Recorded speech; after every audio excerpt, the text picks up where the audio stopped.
Okay, here we go. This happened a few months ago. One of my friends asked me to help her with her college photography project. Let's call this friend Lana. She's an 18-year-old Asian girl that a lot of dudes have been slobbering over. I was just in it for the photography, man. Anyways, it's 11 p.m., which, in retrospect, was our biggest mistake. The sidewalks are empty because, again, it's late at night. Lana and I were walking around the downtown area of our SoCal city. We stopped to take pictures of a neon Foster's Freeze sign, a few with our camera, and a few with our phones. We evaluate the quality between our phones and the camera's shots, and went on blabbering about how better it looks on our phones. Then I look up. In the shadows, there's a guy walking towards us, waving at me like I knew him. I assumed I did, so I waved back. From a distance, I saw a barcode haircut, gray jacket, and neon green backpack, and at that moment, I recognized him as my friend, Lewis. Lana waved too, just to be nice. But he stepped into the light, and I realized that wasn't Lewis. It was a man, a little under 30, with a patchy beard. He had a huge grin on his face. One thought raced through my mind. Fuck. Fortunately, Lana caught on, so we quickly went back to minding our business. Then we hear, "Hi." It honestly scared both of us. This guy's vibe was a weird cross between Hannibal Lecter and that one weird kid you knew in high school. He may have been high, but I doubt it. It was on a degree of weird that was too fucking weird to get on from drugs. We look up. His eyes were on Lana. We both gave a hurried hi and pretended to carry on with business. This is when the guy circles us, staring down Lana but kind of looking around. And he asks, "Oh, do I scare you?" I immediately say, "Yes." Lana and I semi-laughed because A, my yes was clearly deadpan, and B, we were fucking scared. But the guy doesn't seem to laugh. He just does an absent-minded nod and goes, "Mm-hmm." If this was a horror movie, this is exactly where anyone would say, "Oh hell no." He goes behind me, then looks into the Foster's Freeze, and he asks, "What time is it?" Lana reads the time off of her phone, and the dude just nods again. He moves near Lana and asks her, "So, you're into photography?"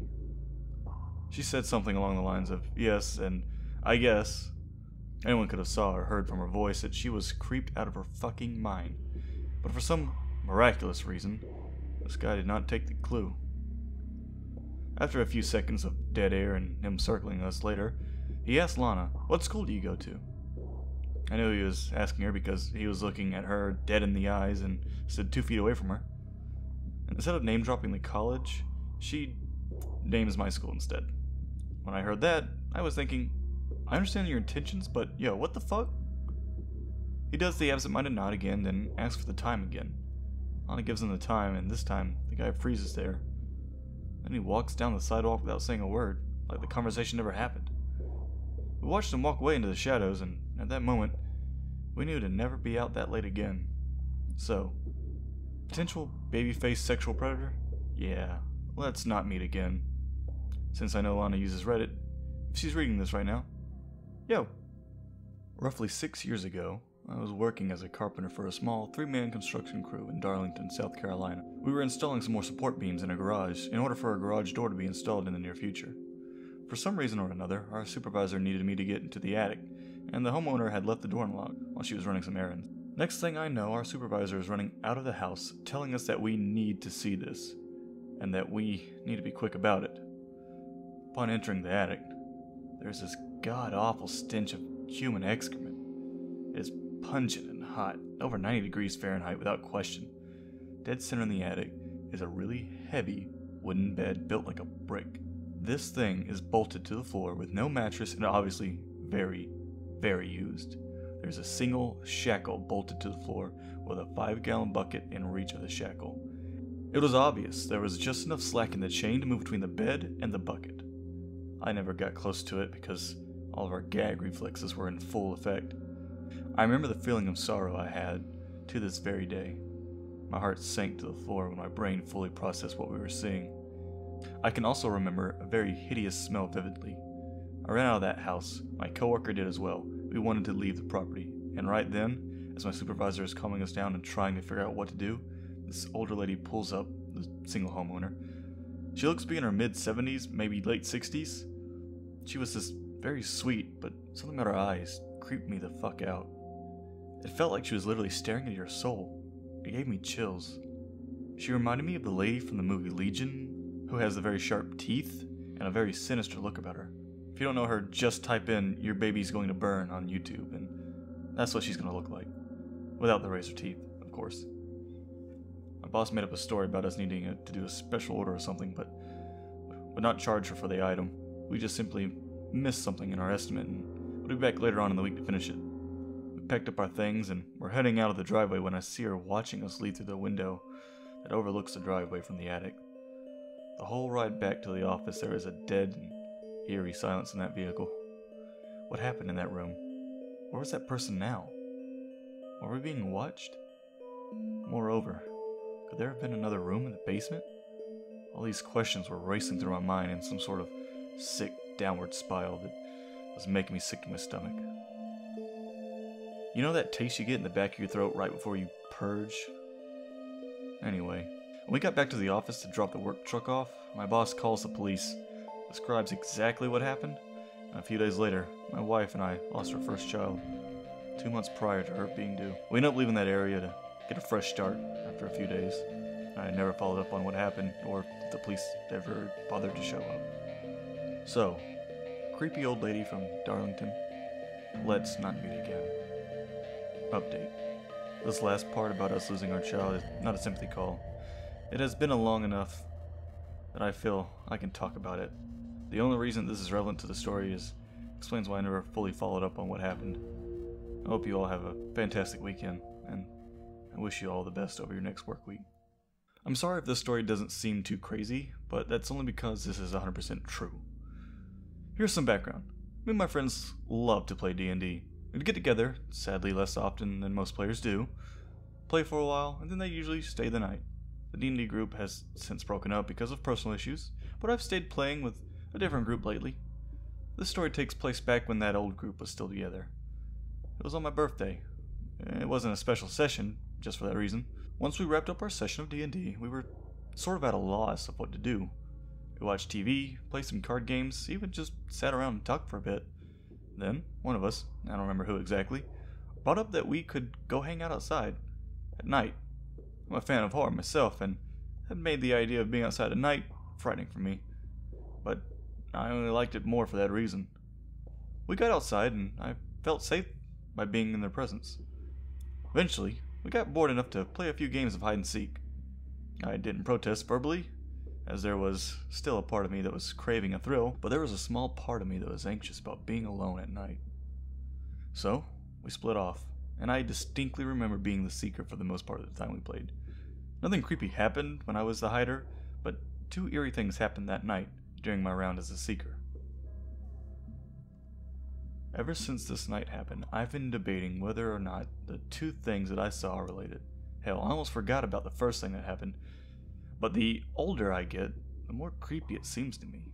It was one of my rounds as a seeker, and I was looking around my backyard for my friends. I finally figured I had searched the back thoroughly enough, so I moved to the front. As I was going around my house, I saw something that stopped me in my tracks. A van had pulled up to the edge of the front yard. It was still running and the headlights were even still on. I stood there trying to figure out why it was there. As I said before, at the time, this really didn't strike me as creepy. The main thought, rationalizing what I saw, was that someone was driving through the neighborhood, saw me creeping around someone's house at the dead of night, and probably thought I was a prowler. I thought the driver must have believed that I was a burglar or something, so he had to stop to see if he could figure out what was going on. But the police never showed up. The driver never left the car, and for probably around 10 minutes, they simply sat there. One of the weirdest things to me is that I've never saw or heard the car pull away, but I eventually walked back around to my front yard and found that they were gone. I've never seen that van parked in my neighbor's driveway or driving around the neighborhood since then.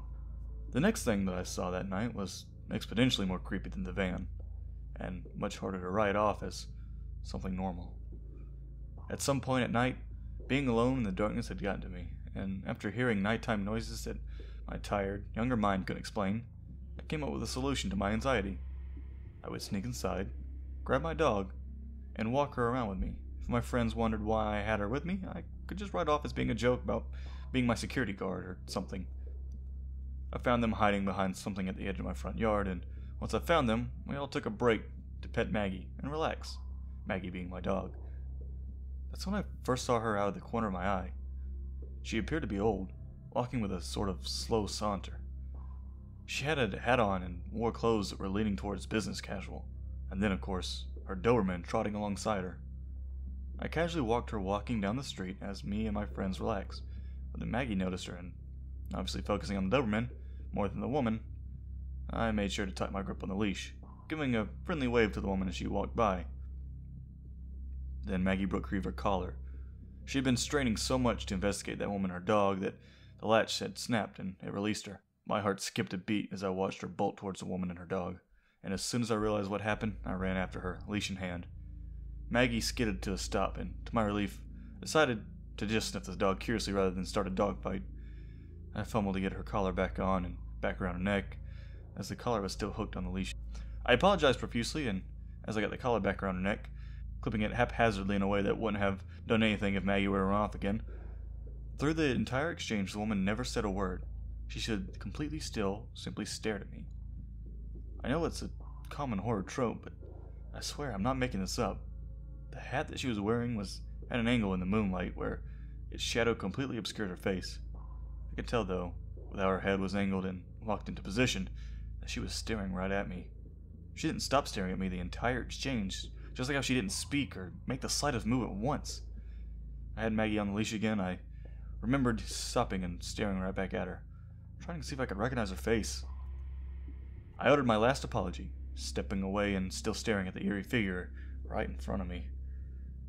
It took her a few seconds where she stood motionless and silent, before she abruptly continued walking like nothing ever happened.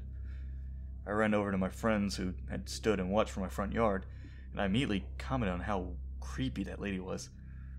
They agreed, and we all headed right back inside, all of us scared by that woman. None of us talked about it for the rest of the night, but I could tell they were just as creeped out as I was. Since that night, every person I've told this story to has no idea why she was acting so strange. There is someone in my neighborhood who owns a Doberman, but she's much younger than the silent woman seemed, and she's also much more charismatic and kind. I know that lady is someone I've never seen before, and someone that I haven't seen since then. Those two things are honestly two of the creepiest things that have ever happened to me, which is why I figured I'd post them here. Since then, I generally don't like going outside at night anymore.